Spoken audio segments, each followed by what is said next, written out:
going to start today with three numbers and let you take a look at these real quick.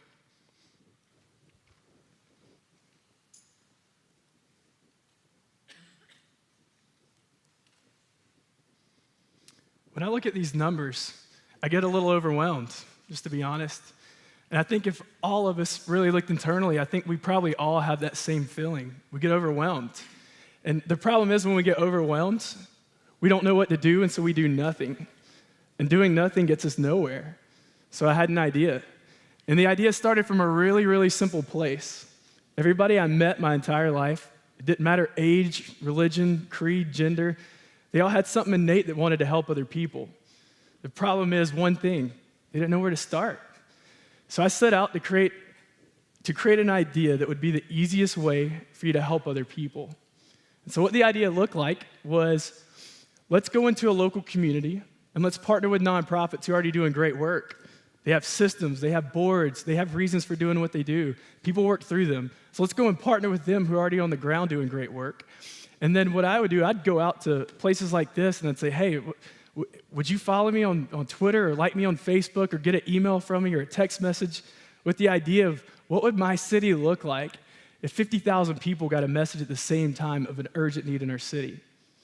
And I said, I think people would help with that. And so the nonprofits would call me with needs like this. They'd say, hey, Blake, there's a single mom in town, and she's got 3 kids, and her refrigerator just went out, and all their food's in a little ice box. Or maybe, hey, Blake, you know what? We've got a middle school kid. He's in 6th grade, and he's got holes in his shoes. His parents can't afford a new pair of shoes. My idea is that you'd help your neighbor with that if you knew they needed it. We just don't know they need it.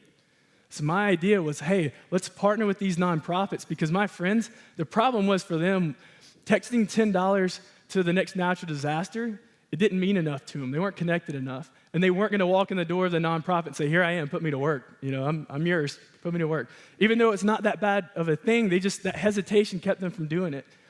And so we set out with this idea. And if you ever had an idea and you knew that you had to act on it, I had the idea, and 2 weeks later, Atlanta flooded. My city looked like this. And you may call it whatever you want. I thought I was going to be struck down if I didn't act on this idea.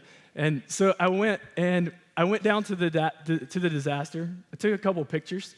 And at the time, there's only 2 people that knew the idea.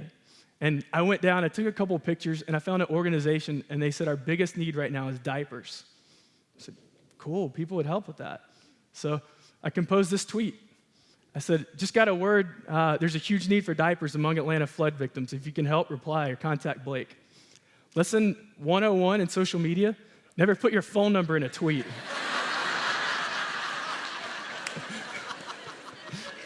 I don't know how savvy you are with that stuff, but people find it, all right? But in our case, it was for good reason. And so my friends that didn't know the idea, they decided they would post it on Twitter. They started retweeting it. My friends on Facebook started reposting it. We looked up, and in a day and a half, 3,000 people heard our message.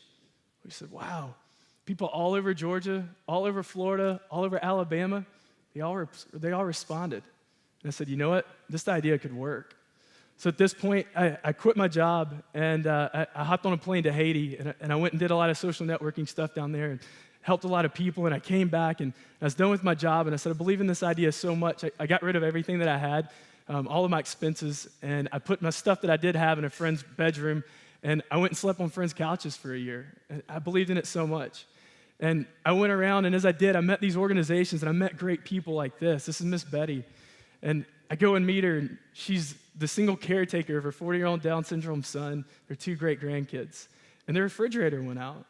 And I said, this is what I use when I'm pitching my idea, this exact example. And the problem is, for me, there's still a hesitation. Will people respond?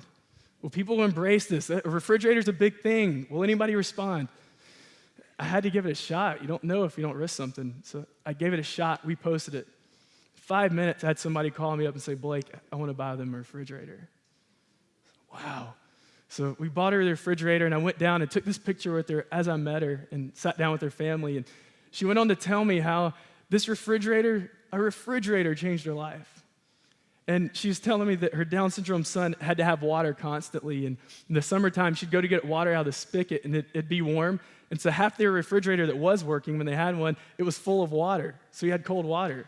She said, now, I know it sounds simple, Blake. She said, but just going up to the spigot on our refrigerator now, it puts out cold water. We don't have to do that. And when we had a really big meal coming, we'd have an ice box that our fresh meat went into, so it was really cold. And she said, now it all happens in this one thing. I said, wow. I said, we have to keep going. So we kept going with this idea, and I met Amanda, and Amanda had been in an abusive marriage, and she worked her way out, and she got into a system of an organization. And the key with what the idea is that we work with organizations that have great systems, because we don't want to come in and help somebody and keep them where they are. The idea is to work inside a system so that we're being a remedy so that they can move them to a better place. And so Amanda had just been through the system with this nonprofit, and she, as she transitioned out, the problem was she got a house, but she had nothing in it. And her kids were sleeping on the floor, and I said, no. I said, let's put it out there. 6 beds is a lot, so we put it out. People responded. We had 6 beds in about 3 days. I said, wow. The cool thing is people that started responding saying, wait, I read the story. Is beds all she needs? Does she need more? And we said, well, let me find out. And I asked Amanda, and she said, I don't have much of anything in the house. We ended up providing her all of her kitchenware, a couch, a TV, end tables, the whole 9 for this house. And it was amazing. I went and met her. Thank you.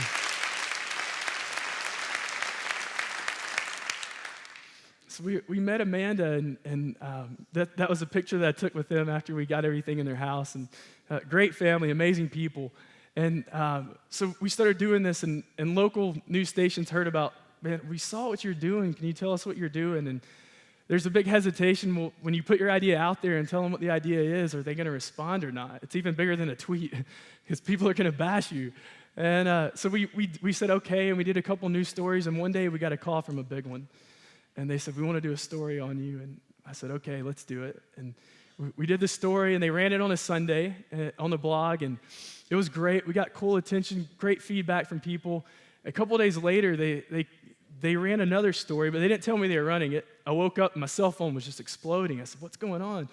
And turns out Twitter had announced that it was their 5-year anniversary that day. And this news organization called us. They said we were one of 3 reasons they were still tweeting. I like to say one of the 3 best Twitter usages worldwide, right? Take it, make it sound good. Number 1 was the Egyptian uprising, how they used social media to overthrow a government. Number 2 is Charlie Sheen. It generated 1 million Twitter followers in 2 days. There's power when you can communicate a message to 1 million people that fast. And so I actually tweeted him that day and said, hey, I was in the article with you. I didn't get a response. So if he sees this, hey, tweet me back one day, please. And some really cool stuff. We've got a little volunteer team that believed in the idea, and so they're sitting in my apartment, and by this time I had a place, and I've got an apartment, and we're there, and we're tweeting, and we're responding to everybody that posts about us, and somewhere around midnight, I'm telling the team, hey, y'all work jobs. You go home. I'll handle the rest of this. And as they were walking out the door, one of them turned around and said, Blake, you got to see this. I said, whoa. I don't know what that says, but I think it's good because it's got a thumbs up sign, right? So the story literally spread almost around the world. Here we are on the homepage of Social Media Club Austria. And people said, hey, are you bringing this to us? And I didn't know how, but I said, yes. I said, we will. And we're kind of still figuring it out, but we got some really cool ideas of how we're going to do it. And so that leads us to TED. So now what? You've got an idea that's worked a couple times, and you've had people say, hey, we kind of come in on that idea, and so now we're standing in TED. What do we do? We're standing here in Bend, Oregon, and so I've got to tell you a really cool story. 2 of my buddies, they called me up, and they said, Blake, I picked the best picture they had. Right?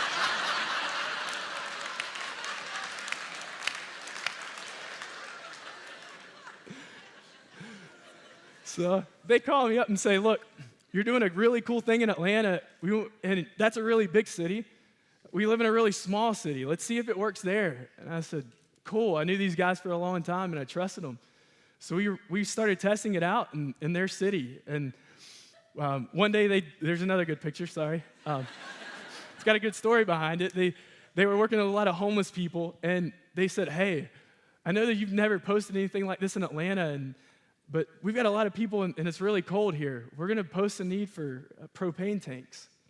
They posted the need, 180 propane tanks off of one message. They heated most of the homeless community for a whole winter.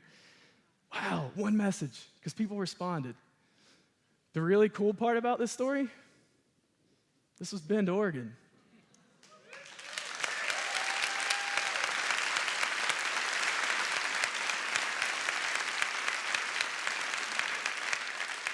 So this is your backyard, and it's been really cool. We had no idea when we started doing this that Ted would ever come. I didn't know this story would ever mean anything to anybody, but here we are with people that love these people that we're helping. So it's been a really cool journey. And I'll read you this real quick. We get needs all the time in your city, and I don't know where you are of the needs, or maybe you are, maybe you're not, but we got this email yesterday, and it said, we have a family that just moved into their own one-bedroom apartment, just transitioned out of their system. Dad, little girl, little boy, parentheses, adorable family. They're sleeping on a blow-up mattress together. They have nothing else. Some of their needs are bunk beds, queen bed, all the bedding, couch, small dining room table. And so earlier today at 1 o'clock, we posted that need, and I said, it's another one of those big ones. Do we post just the bed at one time, or will people respond with all of it? We posted it at 1 o'clock, and at 1:08, we met all of it. It's really cool.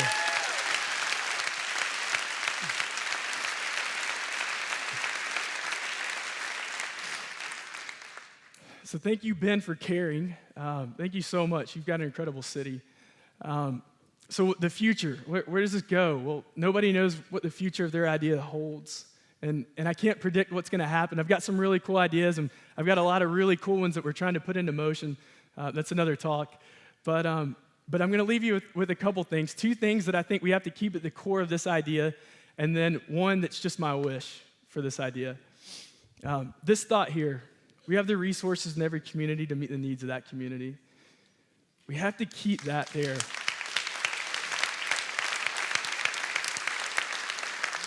If we look around us for resources and we pull those together, we can help a lot of people. If a movement's to have impact, it must belong to those who join it, not those who lead it. Right? This goes nowhere. I can find needs and tell all of you these needs all the time, but unless you embrace it personally and you respond, then we get nowhere. Slacktivism is a huge word right now in the social media world, and towns like Bend can help eradicate that.